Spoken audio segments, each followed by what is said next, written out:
हिमाचल प्रदेश में ठंड के मौसम में सियासी पारा गरमाया हुआ है। सुखू सरकार पर संकट के बादल छाए हुए हैं।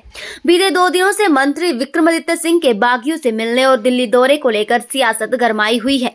भाजपा जहां एक तरफ इन घटनाक्रम के लिए कांग्रेस को जिम्मेवार ठहरा रही है, तो वहीं कांग्रेस ने भाजपा पर षड्यंत्र रचकर सरकार गिराने के आरोप लगाए हैं।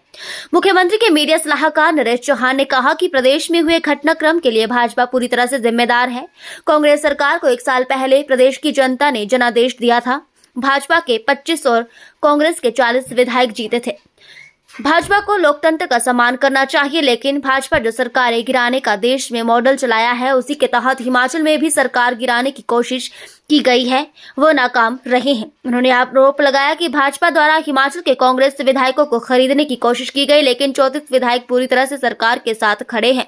उन्होंने कहा कि भाजपा द्वारा 6 बागी विधायकों को हेलीकॉप्टर में लाया गया और ले जाया गया और उन्हें पंचकुला में होटल में रखा गया है। वहीं बागी विधायकों पर भी नरेश चौहान ने निशाना साधा और उन्होंने कहा कि ये विधायक पार्टी को छोड़ अपने फायदे के लिए भाजपा में गए हैं और अब इल्जाम कांग्रेस पर लगाकर अपनी हरकत को छुपाना चाह रहे हैं। खासकर राजेंद्र राणा खुद अपने आप को देख लें, इससे पहले वे कहां थे और अब क्या कर रहे हैं। इन सब की असलियत को कांग्रेस जनता के बीच लेकर जाएगी। जो इस घटनाक्रम हुआ, निश्चित तौर पे इसमें भाजपा का बहुत बड़ा रोल है।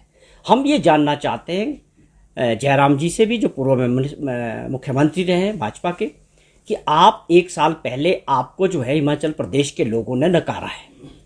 आपको लोकतंत्र का सम्मान करते हैं या नहीं करते हैं? अगर लोकतंत्र के सम्मान की बात है तो 25 लोगों वाली और 40 एमएलए वाली सरकार में बहुत फर्क था और ये हिमाचल का कल्चर नहीं था। तो ये सब कुछ हमारे लोगों को हरियाणा ले जाना, हेलीकॉप्टर्स द्वारा उनको लाना, फिर हेलीकॉप्टर्स द्वारा ले जाना, हरियाणा सरकार के ऑफिसर्स उनके लिए रहने का इंतज़ाम करना, तो ये सारी बातें क्या दर्शाती? इन सब के पीछे भारतीय जनता पार्टी का रोल था। तो ये हम यही बात जानना चाहते हैं कि जो आप बार बार पूर्व मुख्यमंत्री इस बात का जिक्र करते हैं, ये सरकार अपने लोगों की वजह से गिरेगी। बिल्कुल नहीं, ये गलत बात है। इसके पीछे जो मॉडल भाजपा का पूरे देश में रहा है, आपने देखा पिछले कई सालों से कितनी विपक्ष की सरकारें गिराई गई।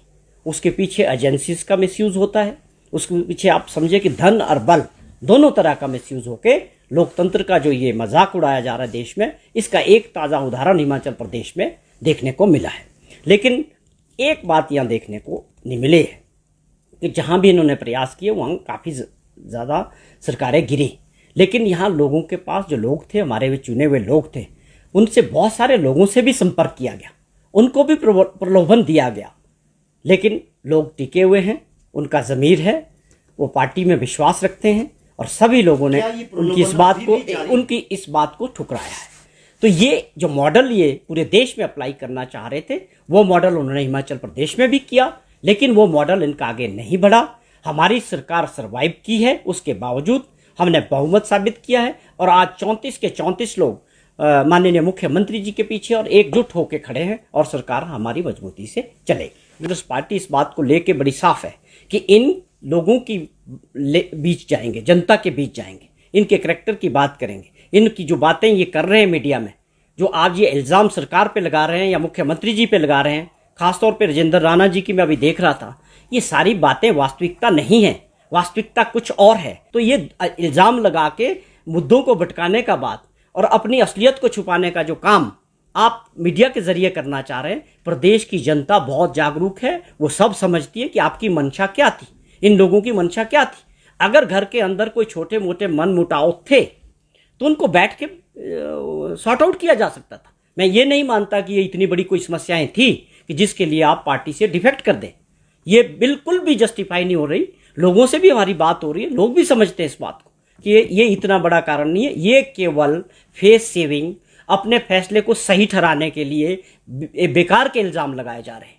तो राणा जी जो फेंक रहे हैं, इससे कुछ उनको मिलने वाला नहीं है कि वो ये सोचते हैं कि और लोग खड़े। ये सब ही बातें सिर्फ एक फैलाने वाली बात है, गुमराह करने वाली बात है। तो आपको लगता है कि इतने बड़े घटनाक्रम के बाद देश में भारतीय जनता पार्टी सरकार गिराना चाहे, वो सरवाइव कर जाए? तो मुझे बड़े हर्ष के साथ इस बात को स्वीकार करता हूं कि हमारे जो लोग हैं कितने ज़मीर वाले और टिके हुए हैं, जो आज भी इन परिस्थितियों में कांग्रेस पार्टी और सरकार के साथ खड़े हैं।